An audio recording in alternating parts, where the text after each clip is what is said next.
2026 T20 world cup champion India சொல்றதுக்கே எவ்வளவு பெருமையா இருக்குது. ஆனா நேத்து நடந்த விஷயம் சொல்றதுக்கும் கேட்கறதுக்கும் அவ்வளவு கேவலமா நாரசமா இருக்குங்க. அயர்லாந்துட்ட போய் 2வது T20லையும் தோத்துட்டாங்க. வாஷ் அவுட் ஆகி 2 T20 போட்டிகள் கொண்ட தொடர்ல 2-0 அப்படின்னு வாஷ் அவுட் ஆகி தலையை தொங்க போட்டு கிரவுண்ட் அவுட்டு வெளியேறிட்டாங்க இந்திய அணி. World champion T20 world champion அணி ஒன்றும் இல்லாத அயர்லாந்துட்ட போய் மண்ணை கவ்வி வாஷ் அவுட் ஒயிட் வாஷ் ஆகி ஒரு அவமானகரமான தோல்வியை சந்திச்சிட்டாங்க. அதே நேரம் அயர்லாந்து செலிப்ரேட் பண்ணிக்கிட்டு இருக்காங்க, கொண்டாடிக்கிட்டு இருக்காங்க. ஏன்னா இந்திய அணி சாதாரண அணி கிடையாது, வேர்ல்டுலேயே நம்பர் 1 அணி. இவங்க கடைசி கடத்துல கிடக்குறாங்க. அவன் போய் நம்பர் 1 அணியை 2-0 வாஷ் அவுட் பண்ணி ஒரு தொடரை வெள்ளை அடிக்கிறதுன்னு சொல்லுவாங்க, ஒரு தொடரை ஒயிட் வாஷ் பண்ணி அந்த சீரீஸை எடுக்கிறாங்கன்னா அவங்களுக்கு எவ்வளவு ஹாப்பியா இருக்கும். கொண்டாடிட்டாங்க. ஃபர்ஸ்ட் பேட்டிங் பண்ண அயர்லாந்து 155 ரன்களை மட்டும்தான் அடிச்சாங்க.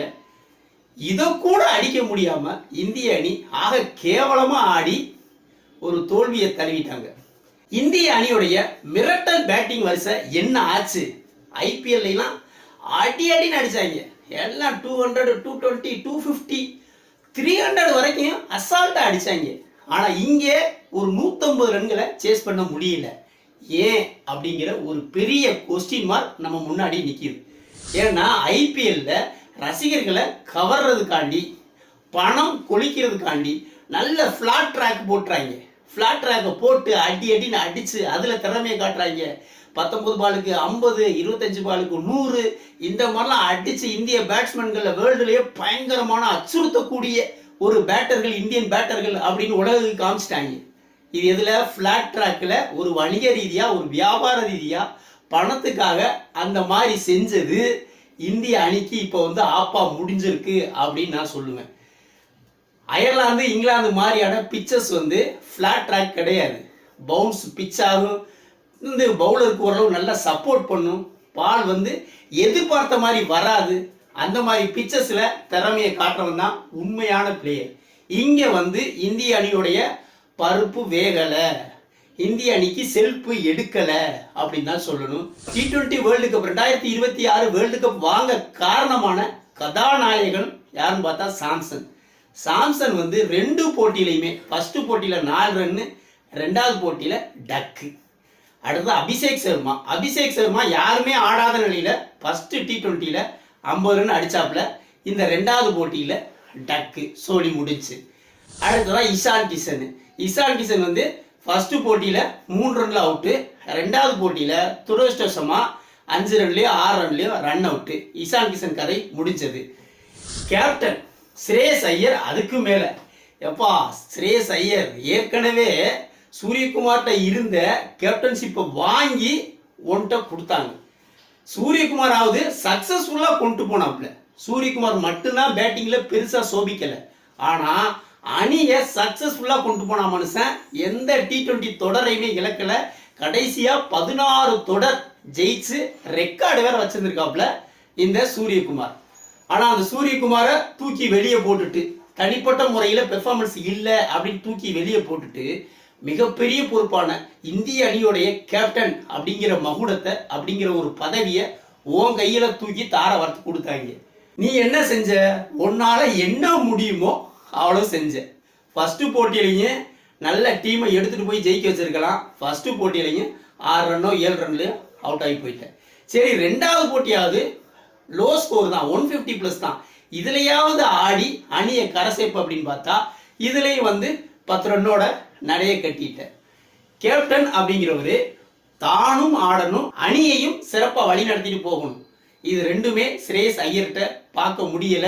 திலக் வர்மா ஓரளவு ஆடினாப்ல. ஃபர்ஸ்ட் போட்டியிலேயே ஆடினா மனுஷன், 2வது போட்டியிலேயே ஆடினா. அதே மாதிரி சிவம் துபேவும் ஓரளவு ஆல்ரவுண்டர் பெர்ஃபார்மன்ஸை 2 போட்டியிலையுமே காமிச்சாப்ல.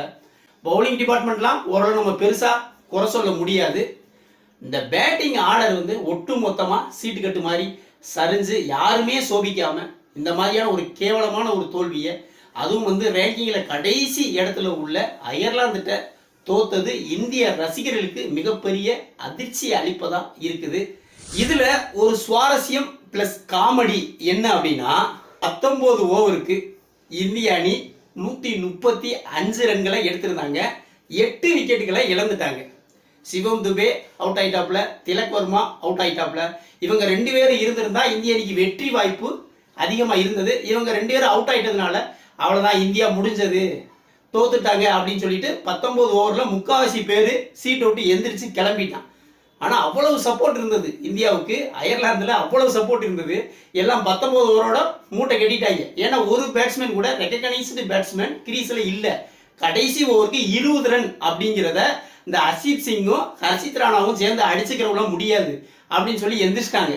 அங்கதாங்க அந்த விசித்திரம் அரங்கேறிச்சு. 20 ரன்கள் கடைசி ஓவர்ல அடிக்கணும் அப்படின்னு இருந்த நிலைமையில எத்தனை ரன்கள் வித்தியாசத்துல தோத்துருப்பாங்கன்னு நினைக்கிறீங்க? 8 விக்கெட்டை அந்த நேரத்துல இழந்துட்டாங்க. அவங்க தோத்தது கடைசியில 1 ரன்கள் வித்தியாசத்துல தோத்தாங்க. யாருமே எதிர்பார்க்கல.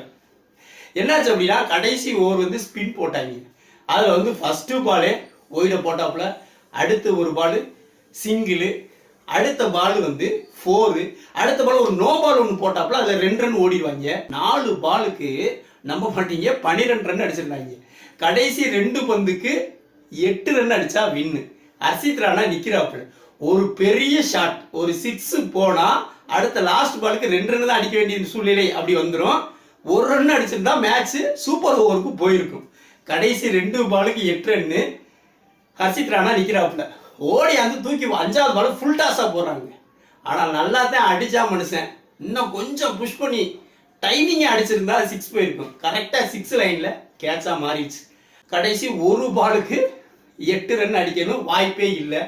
கடைசியா இறங்கின பிரின்ஸ் யாதவ், அவருக்கும் ஒரு ஃபுல் டாஸ் பால் தூக்கி சொறிட்டாங்க மனுஷன். கடைசி பால் 6. 8 ரன் அடிக்க வேண்டிய இடத்துல 6 ரன் அடிச்சாங்க. 7 அடிச்சா ட்ரா. 1 ரன் வித்தியாசத்துல இந்தியா தோல்வியை தழுவினாங்க. அயர்லாந்துத்தையும் இப்படி தோக்குறாங்க அப்படின்னா, இதுக்கடுத்து இங்கிலாந்துக்கு போறாங்க. 1ஆம் தேதி தொடங்குது. அங்க என்ன பாடுபட போறாங்க அப்படிங்கிறது அதை நினைச்சுதான் நமக்கு ரொம்ப கவலையா இருக்குது. இங்கிலாந்து வந்து அயர்லாந்தை விட 10 மடங்கு வலிமையான டீம். அதை சமாளிக்கணும். ஆனா என்ன நமக்கு ஒரு நம்பிக்கை, ஒரு ஆறுதல் இருக்கு அப்படின்னா, எப்பயுமே லோக்கல் டீம்கிட்ட இவங்க ரொம்ப சாதாரணமா ஆடுவாங்க. ஆனா பலமிக்க அணிகிட்ட ஆடும்போது தான் இந்தியாவுடைய ஒட்டுமொத்த திறமையும் வெளிப்படும். அதனால இங்கிலாந்துக்கு எதிராக சிறப்பா ஆடுவாங்க அப்படின்னு இந்திய அணி நம்புறாங்க. இந்த தோல்வியை நம்ம மறந்துடணும். இதை மைண்ட்ல இருந்து எடுத்துட்டு இங்கிலாந்து கூட ஃப்ரெஷ்ஷா இறங்கணும். இங்கிலாந்தை அடிச்சு பறக்க விடணும். அதுதான் இந்திய ரசிகர்களுடைய நம்பிக்கையும் விருப்பமா இருக்கு. பொறுத்திருந்து பார்ப்போம். வீடியோ பிடிச்சிருந்தா லைக் கமெண்ட் பண்ணுங்க, குறிப்பா சப்ஸ்கிரைப் பண்ணுங்க. மற்றும் ஒரு வீடியோவில் சந்திப்போம். நன்றி.